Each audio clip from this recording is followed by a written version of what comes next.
نبی اکرم صلی اللہ تعالی علیہ وسلم کا ایک فرمان آپ کے سامنے رکھنے لگا ہوں.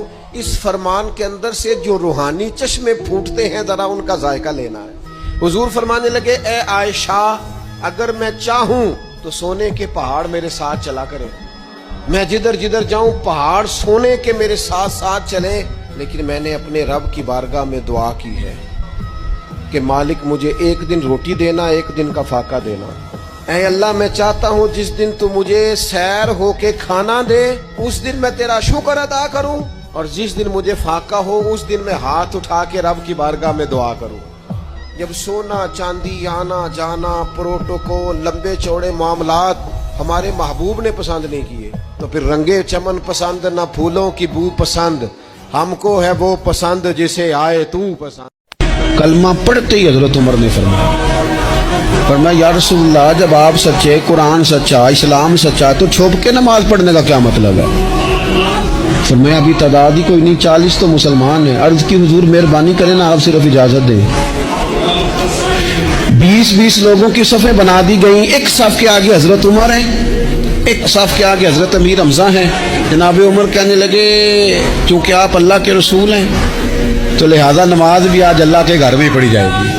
تو حضرت عمر بیت اللہ شریف کے بیچ کھڑے ہو کے نعرہ لگاتے ہیں, فرماتے ہیں میں عمر ہوں, تم مجھے بھی جانتے ہو, میرے باپ کو بھی جانتے ہو, تم میرا قبیلہ بھی جانتے ہو, میں نے پڑھ لیا ہے محبوب کا کلمہ.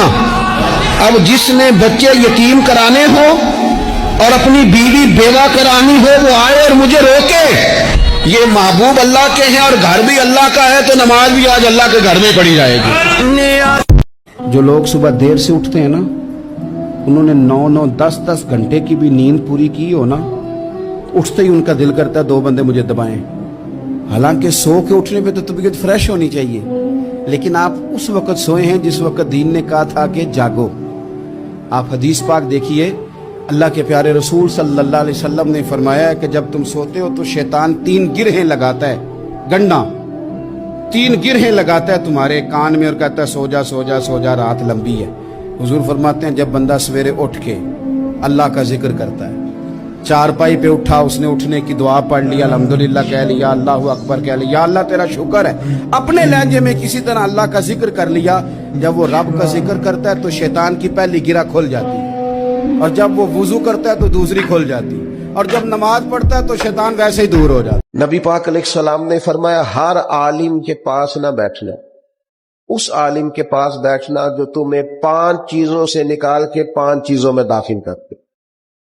یا رسول اللہ صلی اللہ تعالی علیہ وسلم کون کون سی؟ تو حضور نے فرمایا اس عالم کے پاس بیٹھنا جو تم میں شک سے نکال کے یقین کی طرف لے آئے. دوسرا وہ تمہیں ریاکاری سے نکال کے اخلاص کے زمرے میں لے آئے.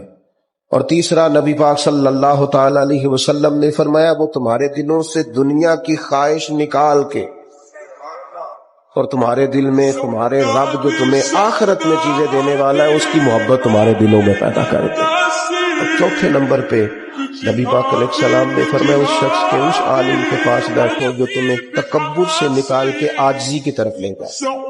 اور پانچواں اللہ کے محبوب علیہ السلام نے فرمایا اس عالم کے پاس بیٹھو جو تمہیں دشمنی سے نکالے اور خیر خواہی کی طرف لے جائے, جس کے پاس بیٹھنے سے عداوتیں نہ بڑھے بلکہ تمہارے دل میں خیر خواہی کا جذبہ. یہ 5 چیزیں خود رسول کریم نے بیان فرمائی.